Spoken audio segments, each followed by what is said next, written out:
Bueno, muchísimas gracias. Saben que estar al lado de Enrique Richard o tener unos minutos para poder conversar con él es tan sabroso el tema que no dejamos nunca de aprovechar esos segundos. Enrique, mil gracias de nuevo. Es un lujo tenerte acá. No, gracias a ti por la invitación y por permitirme socializar todos estos conocimientos con nuestra querida audiencia, ¿no? Vos sos un investigador por naturaleza. ¿Siempre fuiste así? ¿Siempre desde chiquito? Sí. Desde pequeño me encantaba investigar. Eso lo tuve siempre muy claro, que lo mío era la investigación. Y cuando llegas acá, descubres que hay tanto que está en silencio, hay tanto que los mismos bolivianos ni lo vemos, ni sabemos, ni conocemos, y obviamente al no conocer no valoramos. Correcto. Mira, el primer contacto que yo tuve con Bolivia fue en la década del 90, que yo vine a hacer los inventarios de biodiversidad para lo que hoy es el Parque Nacional Sama y Tariquía, en Tarija. Y wow, fue como estar en el paraíso terrenal, fue amor a primera vista con Bolivia. Ahí me enamoré de Bolivia y dije, tengo que volver a Bolivia, y mirá lo que son las cosas. Volví a Bolivia, me casé con Bolivia, porque mi esposa es boliviana, mi hijita es boliviana, entonces sí, es un amor muy profundo por Bolivia. Y como tú dices, uno no puede amar lo que no conoce, y ahí es donde radica el principal problema que tenemos en Bolivia, ¿no? Hay un sentimiento especial que también percibo en ti por el lago Titicaca. Ah, sí. El lago sagrado, aparte de que es mágico, es encantador, tiene una energía especial que te infunde tanto respeto. Vos has venido a hablarnos del programa de muchos temas que tienen que ver con el lago Titicaca, desde la contaminación, nuestra rana maravillosa, recién estuvimos con la queñola. Has encontrado tanto en el lago, tanto más que nosotros los que vamos ahí siempre. Bueno, mira, en realidad son muchos los investigadores que me han precedido, que han ido descubriendo esta biodiversidad, pero como que todavía falta que los propios bolivianos se enamoren de su propia biodiversidad, que nos enamoremos más del lago. El lago sagrado, como bien lo has indicado tú, es sagrado, pero como que falta entre el dicho y el hecho, falta una distancia por cubrir. Por eso en programas anteriores mostrábamos el tema de la contaminación, como bien has indicado tú, y cuando uno contamina algo sagrado es porque realmente no lo está considerando sagrado. Entonces como que nos falta ese enamoramiento con el lago. Y una vez que nos enamoremos del lago, lo vamos a cuidar, cosa que hoy está faltando. Fines de semana va la gente, hace sus fiestas, disfruta el lago y después lo deja lleno de vidrios, de basura, de contaminación, pintura, por ejemplo. Y bueno, yo creo que nos falta ese amor a primera vista con este lago maravilloso que es el lago Titicaca, ¿no? ¿Sabes qué? Cuando tuvimos el programa de la rana del lago, que fue maravilloso, nos remontamos a los 70 con Cousteau y todas las imágenes bellas que vos tenías. Luego el de la queñola, que fue también espectacular, como extranjeros, como en la película Postales a Copacabana se menciona, y como nosotros ni sabemos de esa ave tan pequeñita, tan bonita, endémica. Me enteré por vos de que en el lago Titicaca tenemos la esponja del lago, así como la esponja marina, ¿no ves? Exactamente. Pero tenemos una esponja del lago. Sí, fíjate vos que es algo maravilloso, que en un espejo de agua dulce a casi 4.000 metros de altura podamos contar inclusive con una esponja, que mucha gente vincula a las esponjas con animales marinos, pero también son parte de la biodiversidad de agua dulce. En la Amazonía también hay algunas esponjas de agua dulce. Ahí estamos viendo, ese es Boliviaesponja wirmani, es el nombre científico. ¿Esa es no una hay fotografía que vos has tomado? Sí, correcto. Es una fotografía de una esponja sobre el tallo de una totora. Y ahí es donde empieza el problema. Este animalito, los zoólogos lo ubican dentro del filum porífera.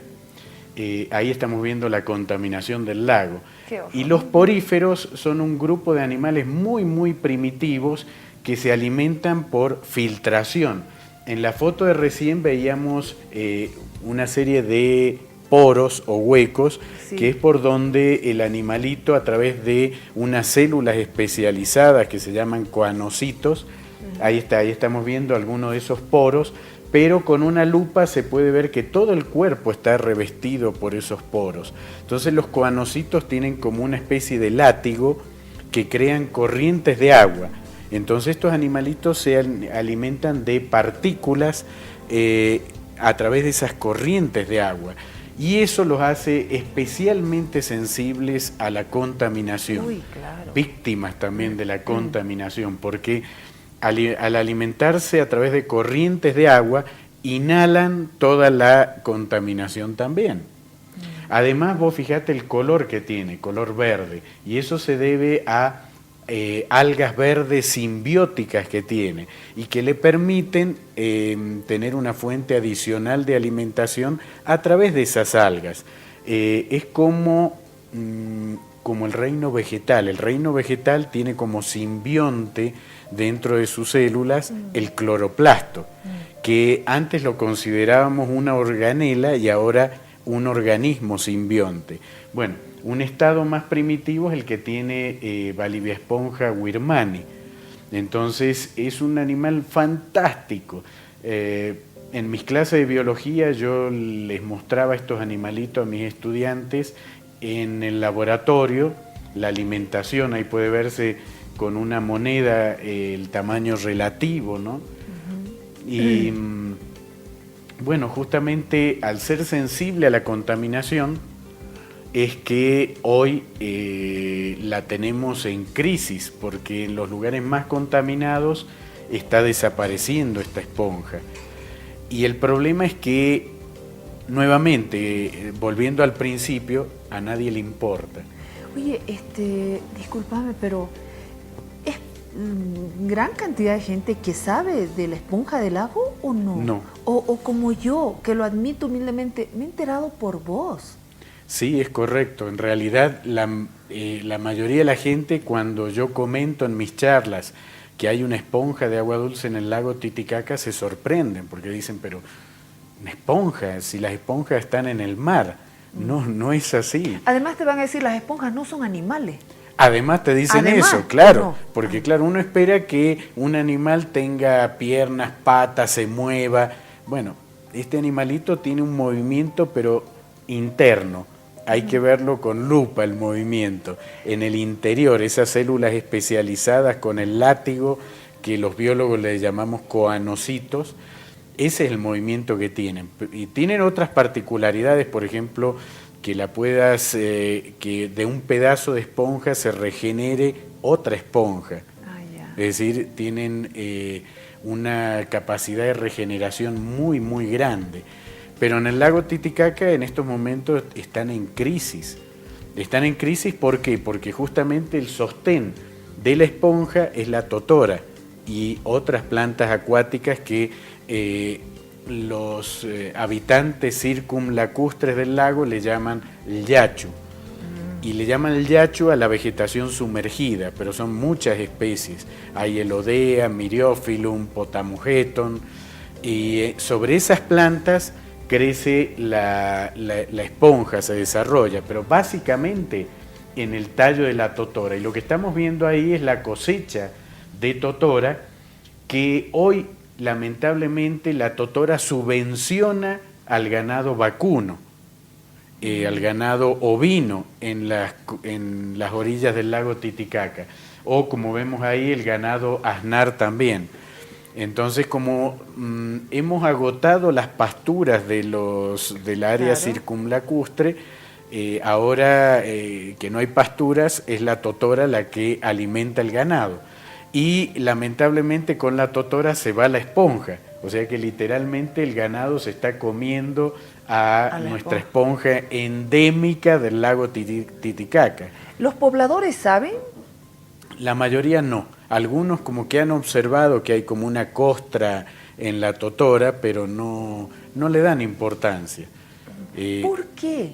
¿Por qué? O sea, uno puede decir, es un animalito, es diferente, es especial, es raro, pero ¿algo le falta? ¿O qué? ¿Por qué no despierta eso?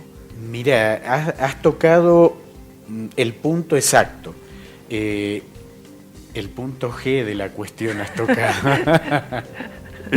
Y el punto G de la cuestión es el carisma. Lamentablemente cuando hablamos de conservación de la biodiversidad hay un problema de subjetividad humana. Es como que el humano ha decidido que las especies lindas o carismáticas merecen vivir y las que no son lindas, como la pobre esponja, ni carismáticas tampoco, porque tiene el carisma de un perejil, y que me disculpe el pobre perejil que nada te ha hecho. Que nada me ha hecho, sí. Correcto. Entonces es como que no merecen vivir. Incluso, lamentablemente te cuento, Jimena, que aún a nivel internacional la financiación para proyectos de conservación está en un 99% derivada a especies carismáticas. Un oso panda, uno lo ve y dice, ¡ay, qué bonito el oso panda! Sí, hay que protegerlo. Bello, claro, es muy hermoso, me despierta ternura, entonces despierta como que la simpatía de la gente. Pero ¿qué hacemos con la pobre esponja? Mirá la voz. Y no sé, la audiencia verá a ver si le despierta simpatía o no. Debería.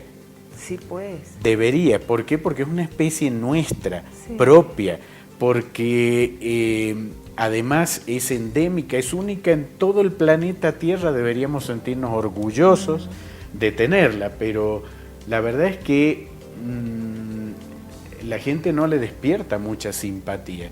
Y en mi blog de Biodiversidad de Bolivia, yo hice un pequeño experimento, ¿no? O sea, cuando hablé de la rana del Titicaca, las consultas se dispararon. Sí. Pero cuando hablé de la esponja, como que, claro, como que, pucha, y esta foto, ese manchón verde, no, pasemos a otra cosa. Ay, qué pena, qué discriminación total. Mira, creo que has dado con el término justo. Sí. Justamente, mira, en mi blog utilizo la misma palabra, es como que discriminamos a las especies. Esta me gusta, merece vivir. Esta no me despierta nada, que se muera nomás. Oye, pero en el tema de los animales, de las especies, vos mencionabas, por ejemplo, el panda, o puede haber un koala, en fin. Hacen películas, hacen comerciales, vemos 20.000 muñecos, pero en la esponja lo máximo que tenemos de referencia es a Bob Esponja, y ni siquiera es una esponja de mar, es una esponja de baño. Es una esponja de baño, sí, sí. O sea, yo creo que Bob Esponja ha sido el único intento por redimir un poquito a las esponjas, ¿no? Pero de mala manera, porque como tú dices, ni siquiera es una esponja marina, es una esponja de baño. Entonces, tal vez no sea el ejemplo más apropiado, ¿no? Pero aún así, Bob Esponja por lo menos como que puso en escena que existen las esponjas. Sí. Por lo menos eso logró, ¿no? Y la verdad es que le falta apoyo a esto, ¿no? Necesitamos concientizarnos, necesitamos tomar una conciencia profunda de que Baliviesponja huirmani, la esponja del Titicaca, es parte de la Pachamama, es parte del lago sagrado y cumple una función muy importante. Desde el punto de vista ecológico es un indicador ecológico, es decir, si yo veo la esponja, estoy en presencia de un agua muy cercana a la pureza ideal. Cuando desaparece la esponja, ya no. Entonces es un indicador muy confiable de el grado de pureza del agua del lago Titicaca. Y como te decía, está desapareciendo en muchos sectores del lago Titicaca justamente por la contaminación química que está ocurriendo en el lago, ¿no? Y por otro lado está desapareciendo porque además de la contaminación, el sostén, que es la totora y el yachu, se lo está usando como alimento para el ganado. Además que eso es malísimo, porque el ganado se está comiendo la totora, que la totora absorbe los contaminantes, claro, claro, sí, y, sí, sí. O sea, y todo eso se concentra en la carne de la vaca, en la leche de la vaca. Es un efecto boomerang, todo vuelve. Hay mucha gente que dice, bueno, pero el lago absorbe, ¿cómo que absorbe? Es un principio de física elemental, nada se pierde, todo se transforma. Claro. O sea, a algún lado tiene que ir a parar. Y como bien has indicado tú, la totora, mucha gente dice, pero la totora es un descontaminante. Claro. Por supuesto que lo es.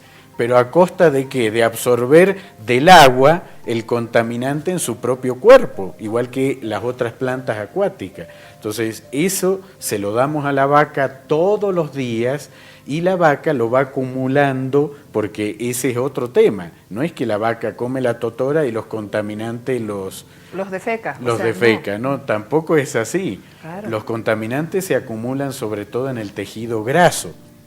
Y la vaca, una parte clave donde acumula tejido graso son las ubres. Claro. Entonces, como vimos en programas anteriores, la leche va cargándose de esos contaminantes que son, por un lado, los pesticidas que se están usando indiscriminadamente en el lago, mayormente pesticidas prohibidos, son todos COPS, compuestos orgánicos persistentes, de la familia del DDT, de la familia del Gamexane. Entonces eso se acumula en la vaca y después nosotros nos comemos la vaca. Y nos la tomamos. Pues, y nos tomamos la vaca, claro. Ay, qué horror. ¿Cómo podemos hacer? Yo sé que este tema requiere de políticas públicas, o sea, no hay vuelta, tiene que haber un cambio en todo, porque si no, ¿cómo vamos a poder salvar esto? Sí, yo creo que desde este programa por lo menos estamos aportando un granito de arena para sembrar amor por lo propio, porque ese es el primer paso, porque como solemos decir, nadie ama lo que no conoce y nadie conserva lo que no ama.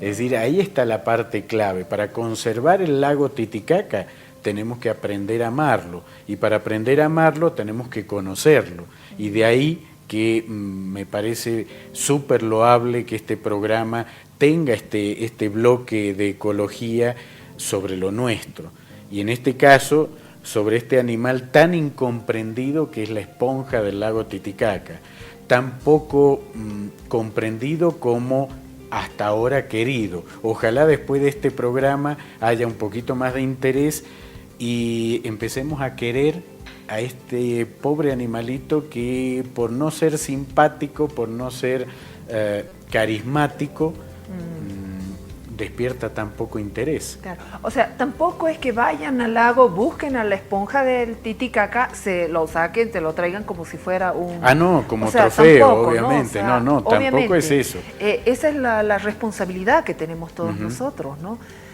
¿Y qué más podemos hacer? O sea, ¿cómo podemos proteger nosotros? ¿Está en nuestras manos? Yo creo que sí. Mira, el artículo 109 de la Constitución dice claramente que es deber de todos los bolivianos y bolivianas conocer la Constitución y las leyes. Y ese mismo artículo habla del derecho que tienen todas las formas de vida a su propia vida. Y te digo que ese artículo es clave, porque en toda Latinoamérica hay dos constituciones que hablan de eso, la de Ecuador y la de Bolivia. Son las dos únicas constituciones que le reconocen el derecho a la vida de los seres vivos. Mirá lo que te estoy diciendo, parece muy obvio, pero las otras constituciones de los países vecinos no le reconocen derecho a la vida de los seres vivos. Entonces, nuestra Constitución, que sí lo reconoce, necesitamos obviamente primero conocer la Constitución para poder darle a estos seres vivos el derecho que tienen a la vida. Así como nosotros también, nuestra Constitución dice que tenemos derecho a un ambiente sano, pero el lago Titicaca hoy no está sano. Las vacas que comemos no son nada sanas, igual que la leche. Entonces tenemos que aprender a ejercer nuestros derechos, y para ejercer nuestros derechos primero tenemos que saber cuáles son. Exacto. Por eso es tan importante ese artículo que dice es obligación. Hay muchos estudiantes míos que me dicen, pero ¿por qué es obligatorio? Porque nadie puede ejercer los derechos que no sabe que tiene. Claro. Por eso es obligatorio. Es como un favor que le hace el Estado a sus habitantes. Entonces tenemos que empezar por ahí. Sí, y sabes que ahorita de pronto se me viene a la mente que mi próximo viaje al lago, mi próxima visita va a ser con mis hijas caminando, buscando que conozcan, que vean, que la aprecien. Y que más allá de su mal aspecto está un animalito hermoso, único. Y que aprendan a quererlo. Y que eso haremos todos. Te puedo asegurar, Jimena, que la van a ver, porque mucha de esta vegetación que por la contaminación muere, termina en las orillas del lago. Yeah. Y con un poquito de visión detallista van a ver las esponjitas pegadas a las plantas.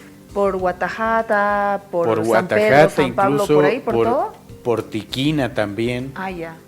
Se las puede ver. Incluso muchas veces en las plantas flotantes, Potamogeton, que son unas como cintas que se ven flotando en el agua, se ve la esponja agarrada como un manguito, como un manguito verde con un color fuerte, rodeándola. Entonces se las puede ver.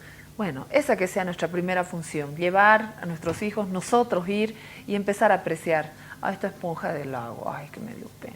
Gracias, Enrique, por haber venido al programa. Me has dejado con el corazón así. Ay. Gracias a ti, Jimena. Oye, el próximo viernes estaba hablando con Enrique y estábamos hablando de las palomas acá en la ciudad de La Paz, porque mucha gente nos ha dicho, ay, ustedes que tienen al investigador, por favor, el tema de las palomas en la Plaza Murillo es una barbaridad. Enrique me dijo que la alcaldía gastó un montón de plata dándole anticonceptivos a las palomas. Es correcto, sí. Eso ha salido en el periódico. La última inversión que han hecho en anticonceptivos ha sido de 250.000 bolivianos. ¿Sí? Bueno, el próximo viernes nos va a hablar de las aves rapaces que están acá en la ciudad de La Paz y que le pueden ahorrar ese dinerito a la alcaldía con el tema de las palomas, ¿verdad?